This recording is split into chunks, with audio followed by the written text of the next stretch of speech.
Good morning, everyone. We're really pleased to have you with us today. Today, this is John Gale interviewing Stewart Noakes. We're going to talk about his role as an angel investor and how he makes decisions as an angel investor.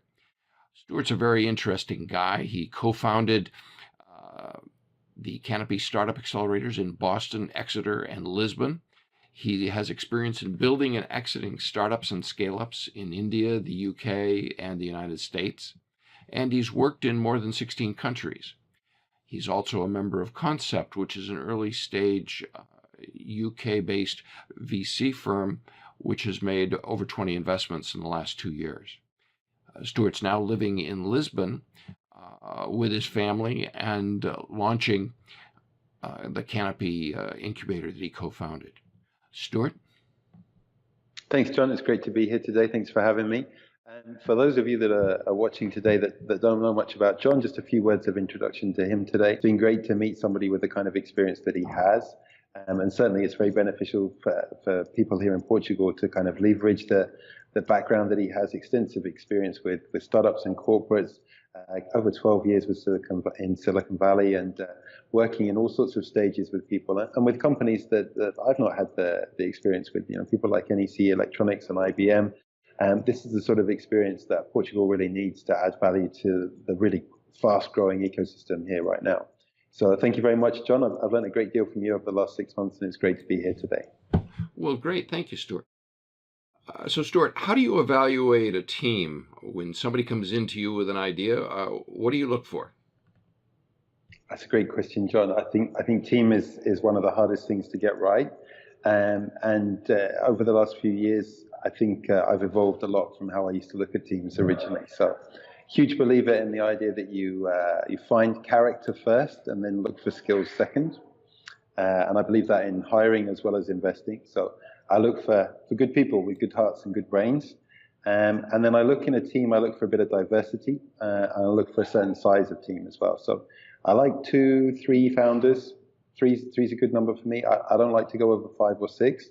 Because I think that gets too complicated, and I think sole founders, top out generally a bit too quickly.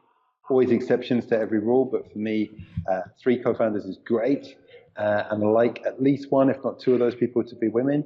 I find generally that to be a correlator for success in the investments that I've made, and I think a lot of that has to do with the empathy that goes with the market, and things become a little bit more market-centric than engineering-centric when people have the diversity of skills.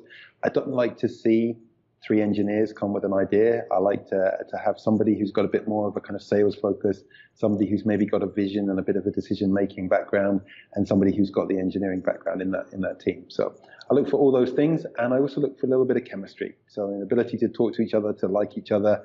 Going to spend a little bit of time together doing some things and covering some difficult ground. So I like to actually have this kind of rapport thing going on. So how do you try to determine whether or not they're coachable? Coachable, such a hard thing. So really, the first test that I do when people come through is I talk to them about their customers, the people they think that they're going to be helping and solving problems for. And I listen to them. I listen to how much they've actually talked to their customers, how much they understand about their customers. I love it when they are the demographic that is their potential customer base. And then I ask them questions about those customers, extensive questions. If they haven't talked to the customer, I then encourage them to go and do so. And if they don't talk to the customer, then they're pretty much off my list from that point. But when they do go to the customer, I like to see how much they understand, the depth of understanding they take it to, and the empathy they really have with that target market.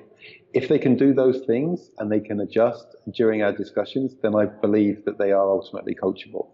If they don't respond favorably to that kind of questioning, if they get too rigid, too fragile, too stuck in their ways when we're talking like that, then for me I don't think they're going to be coachable or very good over the sort of short term, because ideas are great, but one thing I know from working with several hundred startups in their early phases is that the idea will change many times.